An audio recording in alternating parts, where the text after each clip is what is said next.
아내의 탓을 하기 시작하는 단계죠. 상간녀는 나를 이해해줘. 상간녀는 나를 존경해. 당신과는 다른 여자야.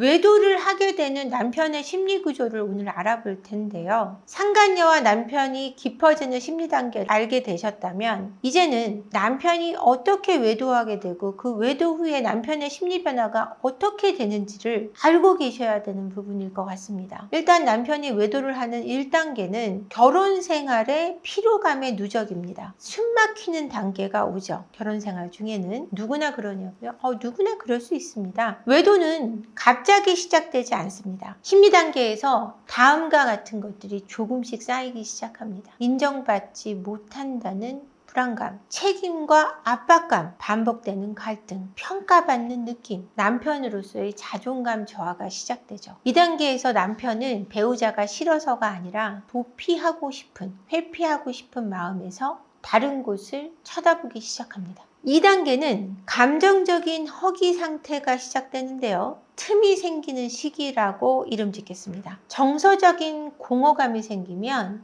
남자들은 위험 신호를 느끼기보다는 좀 쉬고 싶다. 나 혼자 좀 있고 싶어 라는 생각에 빠지게 되죠. 근데 왜 혼자 있지 않고 다른 여자랑 있냐고요. 그쵸? 감정을 공유하지 않게 되고 아내와 대화량이 부쩍 줄어듭니다. 혼자만의 시간을 갖고 싶다는 핑계를 들기 시작하고요. 회사와 외부에서의 소통은 많아집니다. 2단계에서 마음의 틈이 생기고 외도의 씨앗이 생기기 시작하는 거죠. 어떤 경로로든요. 3단계는 외도 초기 단계입니다. 도피와 스릴에 중독되는 단계라고 할 수 있는데요. 외도 관계 초반의 남자들은 현실과 판타지를 구분해내지 못합니다. 집에서는 피로감을 느끼고 외도에서는 해방감을 느끼죠. 상간녀의 칭찬과 공감과 존중 과잉이 이상화되는 시기입니다. 죄책감보다는 쾌감이 훨씬 크게 와 닿는 거죠. 나도 이렇게까지 사랑받는구나 라는 착각에 빠지게 됩니다. 이 시기 남편의 뇌는 도파민이 터져나갈 듯한 상태가 되는 거죠. 마약과 비슷한 구조로 도파민에 중독되고 현실 회피, 감정적인 자극에 푹 빠져버리게 되는 겁니다. 4단계, 외도 관계가 심화되기 시작합니다. 착각과 자기 합리화 단계라고 할 수 있는데요. 이 단계가 아내 입장에서는 가장 고통스럽습니다. 남편은 다음과 같은 심리적 착각에 빠지기 때문인데요. 우리 사이에 문제가 있었으니까 외도한 거야. 본인이 회피하고 싶고 도망치고 싶은 본인의 못남이라고 생각하지 못하고요. 아내의 탓을 하기 시작하는 단계죠. 상간녀는 나를 이해해줘. 상간녀는 나를 존경해. 당신과는 다른 여자야. 라는 말들을 하거나 생각합니다. 굉장한 착각에 빠지는 거죠. 나도 행복할 권리가 있잖아? 이런 말들을 해대기 시작하고 상간녀를 극도로 아내를 실제보다 훨씬 더 왜곡하고 비난하고 부정적으로 바라보기 시작하는 단계라고 할 수 있어요. 외도가 발각되고 패닉에 빠지게 됩니다. 그리고 자기 방어가 시작되죠. 외도가 들키는 순간 남편의 심리는 급변합니다. 초기 반응은 거짓말하고 화내고 회피합니다. 떠다밀기 극복한데요. 이 모든 행동은 죄책감이 아닌 두려움에서 오는 방어 반응입니다. 이후 심리 변화는요. 자기가 한 잘못된 행동에 대해서 인정하기를 힘들어하고요. 실제로 인정하지 못하는 겁니다, 여러분. 삶 전체가 무너질 것 같은 공포에 휩싸이게 되고요. 죄책감을 느끼면서도 두려움이 훨씬 커서 그 두려움으로부터 회피하려고 하죠. 또 다른 회피가 시작되는 겁니다. 아내의 감정 폭발이 너무나 높기 때문에 남편은 공포스럽기까지 한 상황에 놓입니다. 이때는 무조건 더 도망치고 싶어 하죠. 이 남자는 이성적으로 무엇을 판단할 수 있는 상태가 아니라는 걸 여러분이 명심하셔야 합니다.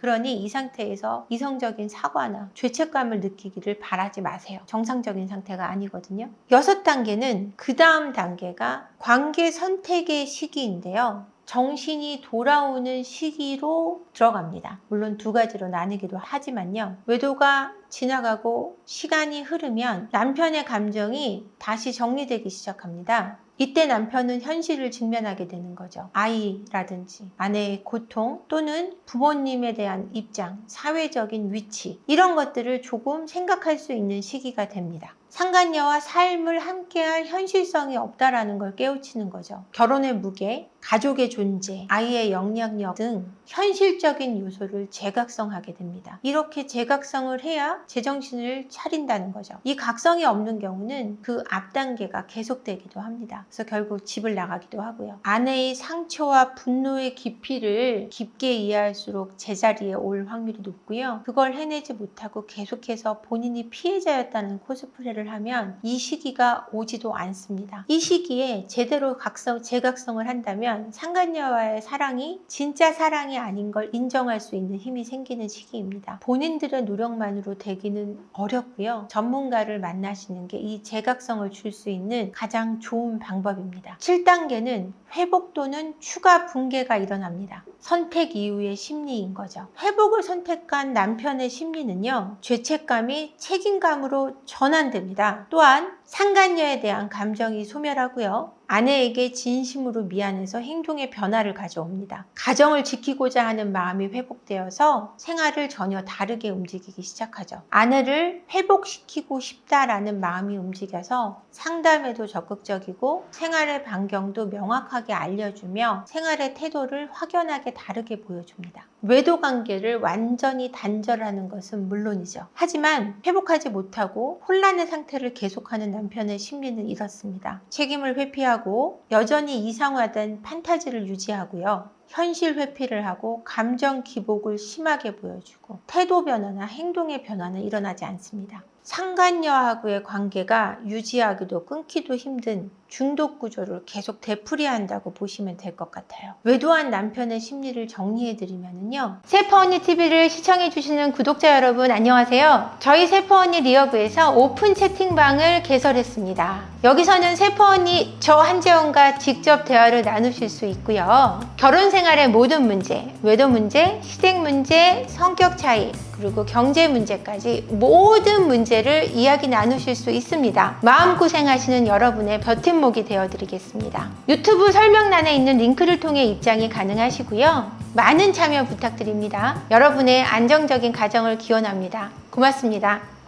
첫 번째는 착각. 그 다음 도피, 그 다음은 합리화, 발각, 현실, 직면, 정상화라는 흐름을 가집니다. 이 단계를 아셨다면 내 남편이 어느 단계인지 생각을 하셔서 그 단계에 따른 전략을 또 짜셔야 하는데요. 내가 현실로부터 힘들어하고 있다라는 느낌을 아내들이 느끼기는 어렵습니다. 그 착각 단계에서 알고 관계를 회복하기 위해 노력하는 것이 가장 좋고요. 이 착각 단계를 눈치채시기 위해서는 대화가 어느 정도 줄어들었는지, 남편이 우울함을 보이지 않는지에 대한 미세한 살핌이 필요합니다. 여러분, 남편이 바람을 피냐 안 피냐만 우리가 신경을 쓰고 있을 수는 없습니다. 하지만 남편의 작은 행동 변화에도 조금 더 신경 쓰므로 해서 이 외도가 발각된 이후에 이 외도에서 돌아올 수 있는 정상화 단계를 빠르게 가져오지 못하는 이유는 뭘까요? 아내의 반응에 따라서 남편의 정상화가 빨라지기도 늦어지기도 합니다.